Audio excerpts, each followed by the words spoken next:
আল্লাহ তাআলা বলেন, এই হাসরের ময়দানে প্রত্যেকটা নাফরমান পাপী তার দুনিয়ার জীবনের সব কথা মনে পড়বে।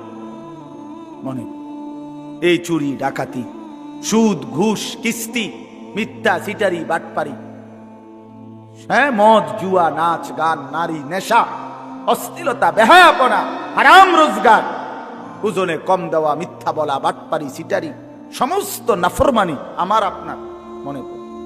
আল্লাহ বলেন ওয়া আন্না লাহুয যিকরা, কিন্তু বলো না বান্দা সেদিন মনে পড়ে কি লাভ? মনে তো পড়বে, বুঝে তো আসবে, লাভ কি হবে?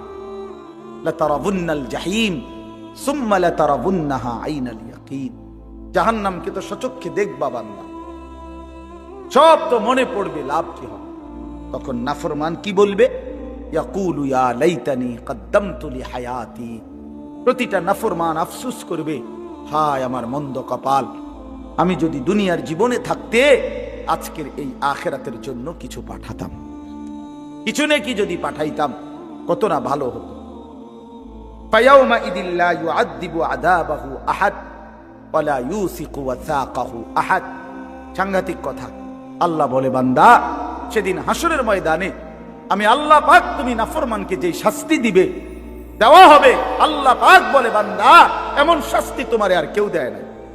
মনে রেখো, তোমারে এমন মারা মারমু, এমন ফিডা ফিটমু নাফরমান, এমন ফিডা তোরে আর কেউ পেড়ে নেই। এইটার অর্থ এটা। ওয়ালা ইউসিকু ওয়াসাকাহু আহাদ। সেদিন হাসরের ময়দানে আমার ফেরেশতারা তুমি নাফরমানকে যেই বাঁধা বাঁধবে, এই শক্ত বাঁধন, এমন বাঁধা তোমারে আর দুনিয়াতে কেউ বাঁধে নাই, তুমি টের পাইবা। প্রিয় ভাই আমার, দেখো নারী দেখো, ছবি দেখো, নাচ দেখো, বাপ হারাম রোজগার করো, কিসের জন্য? 60টা বছর শেষ করে ফেলছে, 50 বছর মিথ্যা কথা, মাইডা কি 30 বছর মিথ্যা বল, প্রতিদিন সুদ ঘুষ মিথ্যা, ওজনে কম দেয়, সিটারি কিস্তি, এটি কি? এটা কি জীবন?